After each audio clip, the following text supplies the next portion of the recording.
Well, you don't have to. Hold on, everyone. Sorry about that little tech glitch. But hey, everyone, welcome again. We have John Bartos on the webinar again. And John, if you didn't catch his earlier one, you can always upgrade and get access to that webinar. And it really was great stuff on really skill marketing and effective marketing and scripts. And now John's going to get into qualifying and closing. And if you haven't heard my promo about John, definitely check out his LinkedIn link. John, does it all. I mean, he's a elk hunter and motocross rider and triathlete, I believe is that. I mean, the guy does everything. Always super positive. Wonderful, wonderful guy. Again, nothing wrong with that. I'm very straight, single, like girls, but gotta say he's a handsome guy. Got it. You can't take that away from him.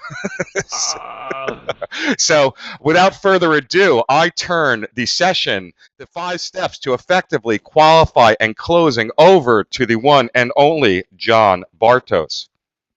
Thanks, Neil. Certainly appreciate it. Everybody's wondering, boy, we've had a lot of sales training in our backgrounds. We've heard secrets to closing sales by, all the different sales gurus that are out there. I want to share some things with you today that really hit home.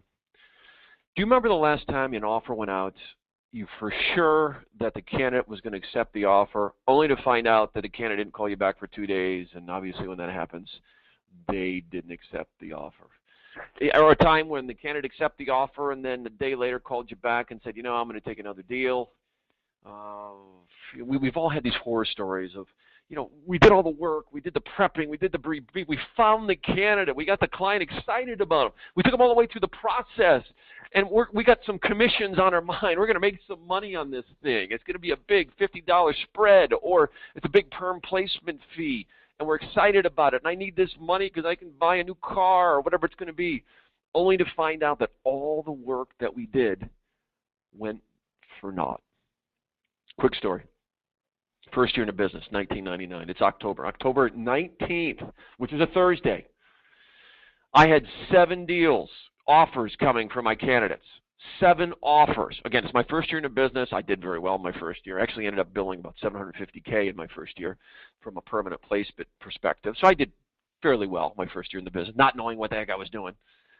Anyways, but this was in October, end of my first year. I'm thinking about 7 offers and looking at the dollars and commissions I got from 7 placements. So offers are going out Thursday night. I'm closing the deals on Friday. Thursday night, I take my wife out, Melissa, and I say, Melissa, this is the greatest business in the world. Drug dealers can't make this kind of money that we're making. They can't, and they got to go to jail. Why isn't this business legal? We make so much money, it's ridiculous. And I took her to dinner, and I ordered champagne, and we're clinking glasses. We're enjoying life on Thursday night. And I said, let's go buy something. No, let's buy a car. No, let's get a new pool. No, how about a house? And I'm thinking, we got to have something bigger. Is there a town for sale locally that we can buy, So I was so excited about these 7 deals. And in reality, it meant, in terms of revenue coming in, close to $150,000 to me for those 7 deals. So I go to bed at night. I'm so excited I can't sleep. The alarm goes off at 5:30. I'm up at 4:45. I'm so excited. I get in the office, start making the phone calls, and by 9:30 in the morning, offers went out the night before. Out of the 7, I had 2 decline already. Not interested. By noon, guys, I had 5 offers that did not go through for one reason or another. When I went to the restroom at lunchtime, Melissa looks at me and says, I need your belt. I said, what? She said, yeah, I need your belt before you go to the restroom. She said, I don't want you hanging yourself in there. And by the end of the day, the bad news, guys, is that all 7 deals went south. Every single. You guys thought you had a bad day before. That was a bad day. All 7 deals went south. And I made a rule up. Anyways, long story short, that was Friday. I was obviously went from the high of highs to the low of lows. Golfing with my dad. He came down from Michigan to Ohio. We went did some golfing. He heard the story. And he said, you know what, John, not only did you not have those 7 placements, none of them were ever closed. My dad's an engineer. To tell me that was really incredible. So long story short, I learned a big lesson that day. And the lesson was this, no offer will ever go out when I do it, when I do a deal, without knowing it's going to be accepted. That'll never happen again for me. It never did. As soon as I came up with that little theory, if you will, golden rule in my office, that no offer will ever go out without knowing it's going to be closed and accepted, life changed for me. There was no guesswork anymore. And thus, I developed the 5 steps to effective qualifying and closing for the recruiting and staffing marketplace. This game is not about guessing. This game is about sure things and knowing exactly what's going to happen. It's not about putting 2 people magically together and magic will happen and they'll fall in love and get married and we make a placement. That doesn't happen. It doesn't happen on Match.com and it doesn't happen in the recruiting world. It just doesn't happen. I mean, you have to be involved in every little thing so stuff doesn't go wrong. Recruiting is not chance. Recruiting is not gambling. It's about betting on sure things, and if they're not sure things, getting rid of them or making them sure things. That's the difference. So what I'm going to share with you is the 5 steps to effective qualifying and closing. And there's really 5 steps. The first step is qualifying. Obviously, you've got to qualify to make sure a few different areas. Second step is setting expectations. Third step is requalifying to make sure, because anything can change in life. Fourth step is pre-closing. We'll explain what all these mean. And the closing part is easy. When you read the books like Zig Ziglar's Secrets to Closing a Sale and the 10 different closes and the Ben Franklin close and the puppy dog close and the walking home close and walking down the street close, none of those make any difference. If you do your job up front right and qualify, set expectations, and requalify and pre-close, there is no closing. Closing's already done. And it's simple. And you're guaranteed. You're guaranteed to make money. And that's what I want to share with you today, those 5 steps. Now, let's talk about the big billers in the marketplace, the multi-million-dollar producers in the contract staffing world, the temp staffing world, as well as the million-dollar producers in perm placement. Big billers do a lot of things right, but most importantly, they qualify and pre-close. That's what they do really well, qualify and pre-close, and don't chance for anything. One of the Hey, wait, John, could we just state this because it's funny. At all my live boot camps, people ask me if like the $1 million biller is the unicorn. Like they all hear about them, but they think it's a bunch of crap that trainers talk about. It's crazy. There are many $5 and $10 million contract margin people, and many, I can't even count the number of $750,000 to $1.5 million perm producers that I have run across over the last 5 years in doing this training, right? So, I mean, it is very, very doable with hard work and focus. Absolutely. And knowing how to qualify, knowing how to pre-close, knowing how to set expectations are a critical part of that. Now, clients and candidates, if you think about it, you need to work on guarantees, and that's what the big billers do. They don't work on chance stuff. Remember I talked about before, in this presentation I didn't talk about it, but 18% of contingency recruiters actually fill their job orders, and only 18% of the job orders get filled. So you want to work on guaranteed stuff that's going to be filled more often, so it's better work. So you got to work on guarantees, meaning great clients, great candidates, great work orders or job orders you work on. And then closing is qualifying, setting expectations, requalifying, pre-closing. All are precedent over closing. Closing is just something that happens. And closing is a part of a synergistic system that's the very end, that's very simple if you do everything right up front to work on the guarantee. Now, we talked about metrics in all my presentations because they're so important. I don't want to talk about guesswork. I'm not going to talk about subjective stuff. I'm going to talk to you about this is an exact science. It's not a guesswork. It's not. Our ratios can tell us exactly how well we're doing and how we move our skill sets to get better at what we do. And one of the biggest metrics is I talk about in most of my presentations is the job order to placement ratio, which means how many things, work orders or job orders you work on to how many placements that you make. We talked about the contingency world is around 18%. The retained world is about 95% in the perm placement. And in the contract world with existing clients, if you got somewhat exclusivity out there, it's in the high 60% range as well. So the reason I want to bring this out is your metrics will tell you how good you are at what you do. And if you wanted to change something, just change your metric and have a tool that tells you this. And we'll go into that in just a minute as well. Send out the placement ratio is a good one to tell overall as well. But work on those higher percentages guarantees. Let's talk about the 5 steps first of all. What is qualifying? Well, qualifying, first of all, is being entitled to a particular benefit or privilege by fulfilling necessary conditions. That's Webster's dictionary definition, if you will, but that's really what it is. You got to make sure that the clients and candidates are qualified, not only matching in terms of the skill sets, but also qualified to make a job change. And your specific position is meets those criteria. Second step is setting expectations, which means creating a path to a strong belief that something will happen pending requirements are met. That means as long as the candidates do what they're supposed to do, they're going to get this particular thing at the end, which hopefully is an offer and a job and something they're going to be fulfilled in their career. Same thing with clients, setting expectations. Also, the third step is requalifying, because anything in life can change. Requalifying certainly means the renewal of that particular benefit or privilege by continuing to fulfill those necessary conditions that you previously outlined. So, and that has to happen every single time a phone call happens, every time communication happens. So that's the third step. And probably the most important step, besides setting expectations, is the pre-closing stage. And that's the period prior to the closing of the contract, when all the conditions of the contract are confirmed and documents are finalized. But in pre-closing, here's the most important part. You verify that somebody's ready to be closed, and you get the close before the close in pre-closing. And we'll talk more about that as we role play through this stuff. And then the fifth step is closing. It's just a technique for completing the transaction. But it's closing, and let me repeat, closing should be a non-issue if you did qualifying, setting expectations, requalifying, and pre-closing. So let's talk about that. We have a candidate going to final offer tomorrow. I prep the candidate before they go to that final interview and getting an offer during that specific interview. But, you know, if I don't ask the tough questions, that candidate's going to say at the end of the interview, well, you know what, I liked it. And went, well, let me think about it overnight. Did you guys ever hear that? Let me think about it over the weekend. Oh, did they ever say this to you? Well, you know what, I really like it, but the client said I can wait and think about it for a week. And what I'm thinking is this, a week? Somebody's going to die in a week. Okay? Death can happen in a week. I mean, a week is too long. First of all, I don't allow my clients or my candidates to wait a second to think about it, because it's already pre-closed. They don't think about it for a day. They don't need to think about it because everything's been addressed. We already know what's going to happen. We addressed every objection, everything up front.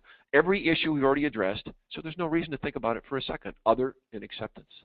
And if they're thinking about the opportunity after they receive the job offer, the timing is off. You need to have them think about it a week before the offer, a day before the offer, not when the offer comes. Critical fact to make sure you're aware of. Let's talk about each of these things. Okay, qualifying, specifically with a candidate, starts in the first conversation. And why would you want to make a change on? What you want to do is qualify. Not only are they a match, obviously, for the job itself, track record of success, accountability, skill sets, pedigree, education. Yeah, that's a given. I'm understanding you know how to match, all right? But you also need to make sure they're qualified for a job change, because that's where we're all getting screwed right now, because we're not qualifying for a job change right now. Ask these questions. Why would you make a job change right now? Why now? What are you looking for in your next opportunity that you don't have, all right? What do you want to stay away from in your next opportunity? Can you give me 3 reasons why you want to make a change right now versus later in your career? On a scale of 1 to 10, 10's you're not in, and I love this question, ladies and gentlemen. I love it.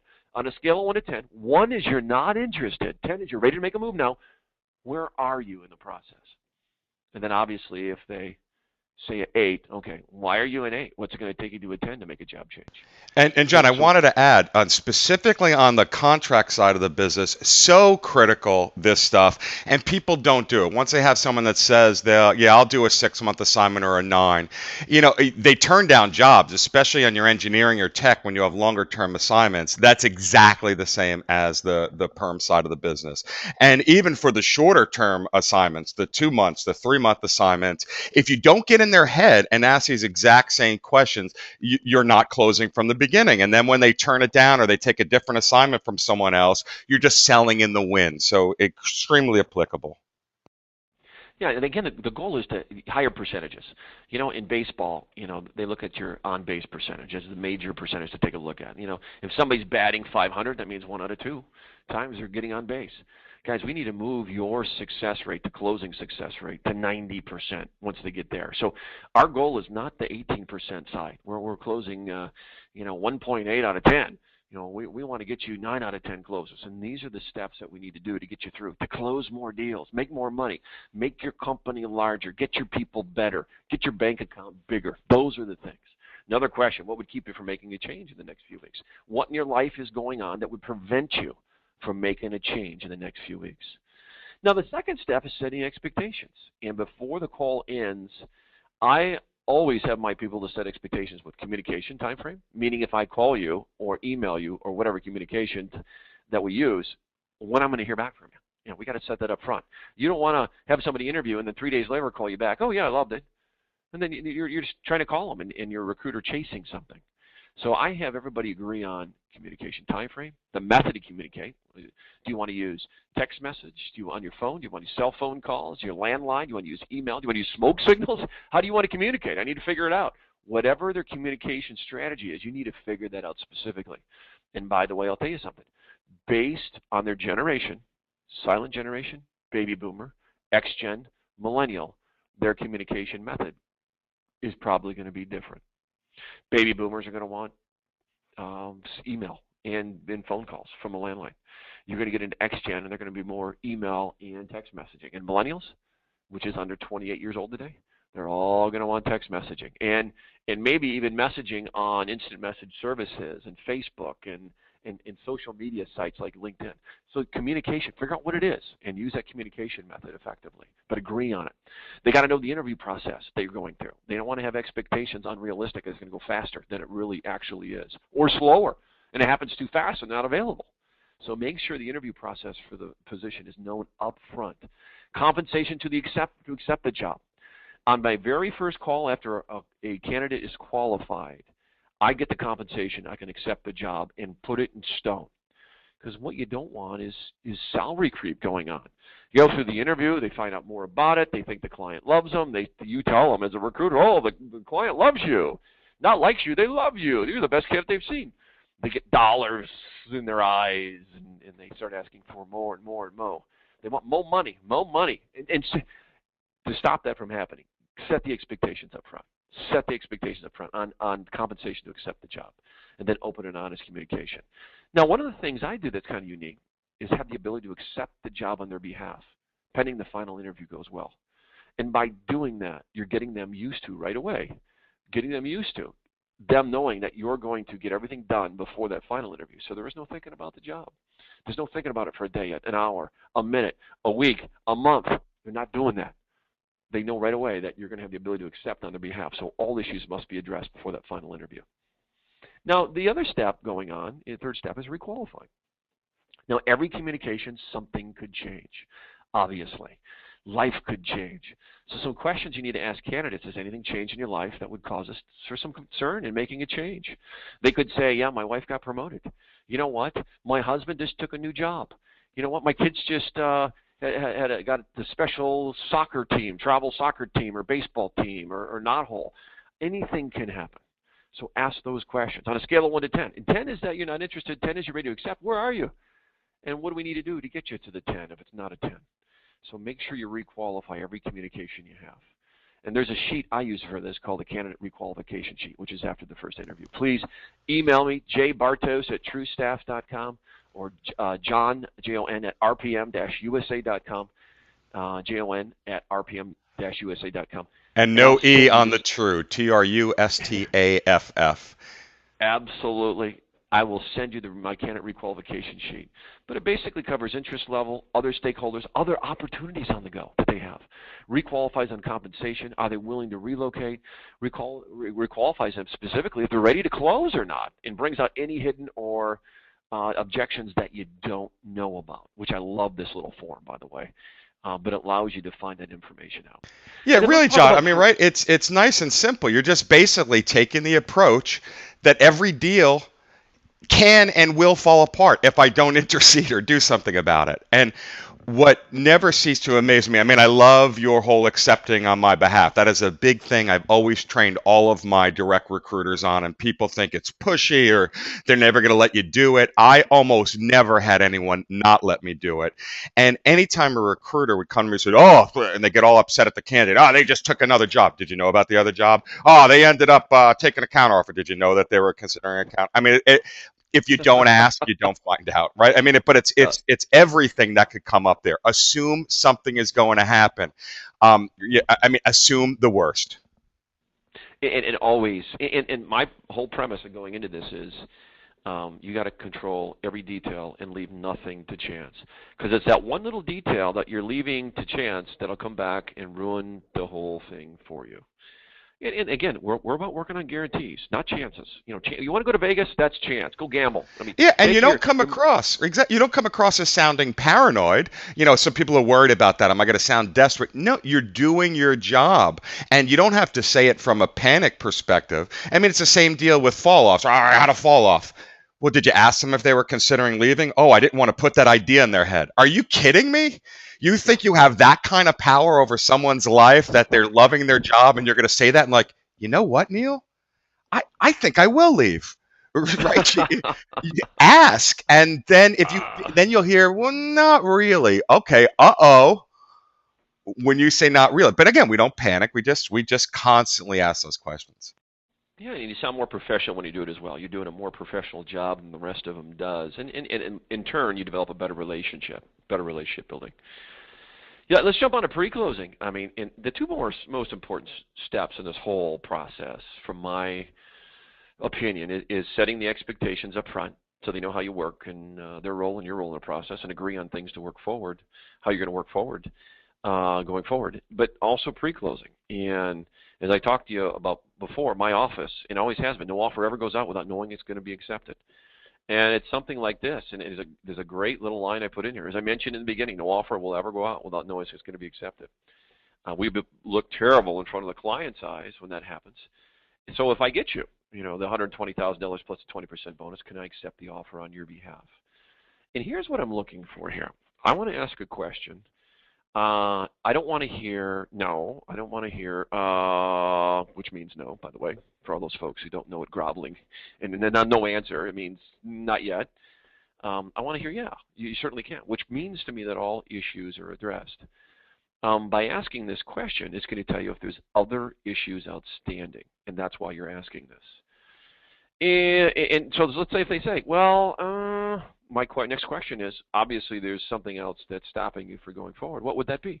Just ask a question to get it out in the open, because your goal before the final interview is to address every single objection. So there is no objections going into the final interview. You want to do it after they get the offer. You want to do it before. Get everything on the table. If the wife has an issue of making a change, or the husband has an issue, or the kids, we need to get that up front so we can address the issue. So uncovering objections or issues they don't know, asking and make a decision at some time, they don't have the information to do it yet. So you want to make sure they have the information. And what information do we need in order to get you to make that good decision is exactly what they need to do. What is the reason why you would not take the position? So let's go over this a little bit more in depth so you really understand it.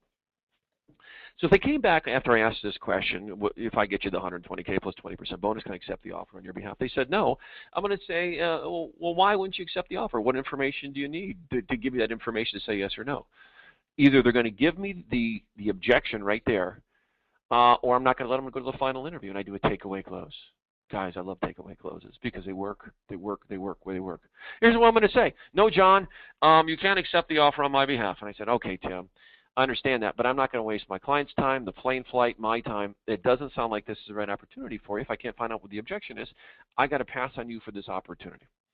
And I'm just shut up and I wait. And typically what happens when I do a takeaway close is, no, wait a minute. No, then the real objection comes out. We did a cost of living analysis and it's 20% higher than I thought it would be. You know what? That's not the end of the deal. Just because I found the objection, now I have something to work with, and I knew the issue that's going to stop him from closing if he thought about it over the weekend. So the idea is to get the objection out up front so I can figure out what it is and I can work on it. Well, I got many. Now I got the objection, a 20% higher cost of living. Now I have something to work with. I can work with a hiring manager on it. I can help him get a little bit more money. I can do all sorts of things now, but at least I know. Now, occasionally you're going to work with those folks who are very analytical who maybe don't want to give you that control of accepting on their behalf. No, there's no issues why I won't accept. I just don't allow recruiters to accept on my behalf. Yeah, I understand that. When somebody tells me that, that tells me I haven't really developed a trusted advisor relationship with a candidate. and they don't see me as their trusted advisor helping them make a career decision. They see me as a recruiter chasing a commission dollar. Well, anytime that happens, I try to establish a relationship, but then I ask this question. Okay, Tim, I understand that. So what is the one reason why you would not accept this position when they offer it to you tomorrow morning? What's that one reason why you would accept it? So what I'm trying to do is get around the analytical who doesn't want to give up control, or if I didn't do a good enough job developing the trusted advisor relationship, I want that issue on the table. Tim is going to come back and say, well, you know what, we live 40 miles away from the office. I'm not sure I want to drive that every day, or whatever it is. But now I have it at least. I have the objection. I can address it. I call the hiring manager. Can you work from home 3 days a week? Yes, you can. I address that issue before he goes, and then I'd ask the same question. So is there any other reason why you not accept the job? Because I just addressed this objection. And no, I'm very fired up. Thanks for helping me out, John. Great. Then I let him go to the final interview. Pre-closing is the most important thing you could do because it gets all the objections out up front. You know where you stand. And pending that the interview goes well, your candidate doesn't puke on the table, your hiring manager doesn't screw the deal up either, it's going to go through fairly smoothly. I mean, very, very important step in terms of pre-closing.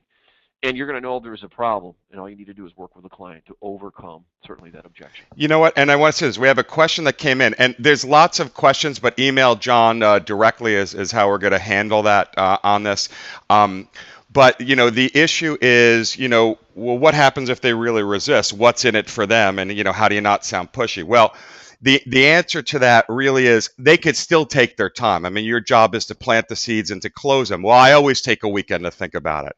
All right, well, listen, if you're going to take the weekend, I don't want to get the offer until you're ready to accept. So if that's what you need to do, take it. Now, here's the downside that can happen in the next 2 days, blah, blah, blah, and you do all your selling. So the point is, when you're ready, either know you're going to, if you get an offer, you're going to accept it or not. If the answer is going to be no, then let's not get the offer. Right, that's not good for me, and it's certainly no reason for you to rack it up. And you want to keep bridges open down the road, which you're going to close if that happens. Okay, you're better off to not have it, and get an offer even a year from now. All right, if your answer is going to be yes, then think about it. If you're a hiring manager, you get yourself off on the right foot with your person. Would you be more excited for someone coming in that accepted instantly, or the person that took the weekend? Not that there's anything wrong with the weekend. All right. So again, you give them a benefit to why also you're going to accept on their behalf. Yeah, it's interesting. I've won a lot of business because a very good example. We did a presentation with Fifth Third Bank, and Fifth Third Bank came to me and really distraught because they had 4 offers going out for a vice president of international sales to run their international division at Fifth Third Bank. 4 offers went out. 4 offers were rejected after a period of time. Now, I immediately consulted with the hiring manager and said, well, get rid of your recruiting team working on this because they're doing their job pre-qualifying and pre-closing up front because you should never send that out. And you probably have clients who are sending lots of offers off that aren't getting accepted. That just means there's a bad recruiter on top of it. Doesn't really anybody get interviews, but again, we're not going to get interviews. Our goal is to make placements, right? And make clients happy because of the quality of people we put on board. So watch out for that for sure. Let's jump on to closing real quick. I mean, it's really a simple step in the process. Most of your work is already done because you've already done everything. First of all, I talk to the client after the interview. I get the data. Then I call the candidate. How'd it go? Can you see yourself working there? How's the chemistry? Is anything changed since the last time we talked? Okay, as I talked to you about before, this may be a close. If I get you 120K plus 20% bonus, not sure I can. I think there may be another candidate in the process. But if I get you that, can I accept on your behalf? So here's what I do from here, from my Bartos technique, is I wind them down. Wind them down means I get them lower and lower. Well, if there's another candidate and I can't get you 120, what if I get you 115 plus 20% bonus? And what I do is try to get him the lowest amount the candidate's willing to go, he or she. And then I go and I let them know, wish me luck, I'm going to work hard on your behalf, and I'm going to go actually and help get an offer. So I sell the candidate low. I sell the client high. So by the way, what I typically do is have the offer in my hand when I go and actually have this phone call. And I get the candidate where I need them to go. But what I do is get on the phone and say, I didn't get you 120K. I didn't get you 115K. I apologize. I got you $125,000 plus 20%. Who's your daddy? So what I do is make the candidate, give him an emotional win. All right, this is a real important aspect of closing. If I went to the candidate wanted 120K, and he got done with the interview, and I said, well, congratulations, I got you 120K plus 20% bonus. When can you start? there's not an emotional win going on. What you need to do as a recruiter is make sure most people buy Porsches, buy big-ass yachts and boats. It's because it's an emotional sale. Guys, a job is an emotional sale too. Make them feel the win. They got to feel the win. So I typically bring in a competitor. If there's a competitor in there, or I have another competitor in there, I let them know that there's another candidate they like as well. So they're going to fight for something, competing against something. I bring them down. I bring the client up, and I give the candidate a win. I couldn't get you 120,000. I apologize. I did not get you 115,000. I got you 125,000 plus 20% bonus. Congratulations, you rock star. And make them feel the win, because it's an emotional sale. Congratulate them, and then you got to talk to them every day. Help them role play through the resignation, the counteroffer. Contact them every single day, until they start. And you got to have the client contacting them as well. So closing is a very, very important part from the candidate side. Right, John, Now, and back to the other point too. It's the same deal during those phases. It's fine to ask, "Hey, so you're having any buyer's remorse? Are you what sort of regret, or do you have you can ask them closer. Do you have any regret about it? Do you have any second thoughts?" If they don't have any second thoughts, you will hear that instantly. If they do, the question will bring it out, and you're not out of the woods, and it's okay. You're not going to bring doubt into their mind. No, I feel good. All right, you have some work to do. All right, what's going on there? I mean, most people are jumping out of their chair. Well, I just said I got another call. Right? So you want to ask those things. Yeah, and I tell you what, the only question, if your gut feel says there's something wrong, you get a weird feeling in your stomach, you got to ask the question. And so many recruiters out there are afraid to ask the tough questions, but that's the problem. We don't ask the tough questions. Are the things we're afraid to ask, a lot of us, especially junior recruiters. Now let's jump on the client side as well. I'm not going to go this in depth, but it's the same thing on the client side. You got to qualify the work order, job, search assignment, the difficulty of the search, the urgency, the exclusivity, hiring cycle, salary, repeat business. So you got to really qualify from the client side on a myriad of different topics. And I've got a great form for this, by the way, a job order matrix and a 20-point search assignment form that help you do that if you're interested. So not only qualify, you got to pre-qualify. Has anything changed since the last time we met? Is there any cancer in process? On a sense of, is there a sense of urgency on a scale of 1 to 10? If it's only an 8, why is it not a 10? So the same process goes through on the client side, and there's questions you ask on a pre-close. Is there any questions why you would fill this position now? If it all goes well in a final interview, do you see yourself making the candidate an offer? If he's looking for 120K plus 20% bonus, do you envision any issues getting the candidate that compensation? So there's a lot of questions on the client side that goes through the same exact process. I love the question, is my candidate number 1, number 2, or 3 in the process right now? And what would they have to do to get to be number 1 if they aren't? What are the reasons why you wouldn't hire them today? And unfortunately, if you build a great relationship with your clients, maybe sometimes they don't want to tell you all the bad news because they want to hurt your feelings. You want to hear all the bad news, because if you don't hear the news or the objection, you can't solve the problem. So ask those tough questions.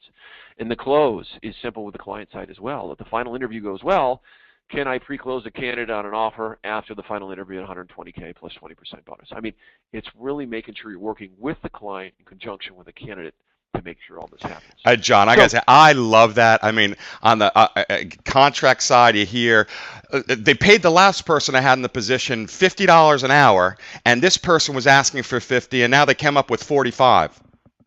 Did you ask the client? Did you? Same deal on the perm side.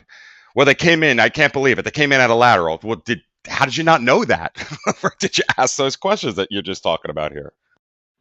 Yeah, and again, you got to ask the questions and communicate, and that just doesn't hurt you to do that. It builds a trusted advisor relationship with your client when you do that. And the better questions you ask, the more professional you'll be in the eyes of your client. Here's the keys to the whole process. I mean, it's a synergistic approach. Everything works together. Closing is simple if you do everything up front. The more work you do up front, the so simple it is to make a close. And guys, you won't have the fall-offs. You won't have the people not accepting offers. You won't have the 2 days I'm thinking about it and then not accepting. And if they don't accept, you already know up front they're not going to, because there's an issue you couldn't resolve. And all those things will help you close more deals, qualify, set expectations, requalify, pre-close, and close. And I tell you what, if you do that, you'll be so much more successful and happier No, than John, ever could I could say be what I love satisfied. about you too is I don't like the trainer acronyms. I love, go back to your last slide. I Yeah. love that you put out the key things as opposed to quizerkpaqua, or, they have to have it spell team or whatever it is. I just, you know what I mean? I love that you don't do that. It drives me nuts. uh, oh, geez. Yeah, and I tell you what, by really focusing on these processes and get better at each one of them, it could certainly take your revenue and increase it overnight. You handsome, look at that picture. You handsome, chiseled bastard. Uh, That's good stuff. So, all right, there is John's contact information. Connect with him. Do your thing. John, thank you so much for both your sessions here. They were really awesome, and hopefully you'll get to meet a lot of people that are on this call today. And everyone, we'll see you shortly. Carpe diem, everyone.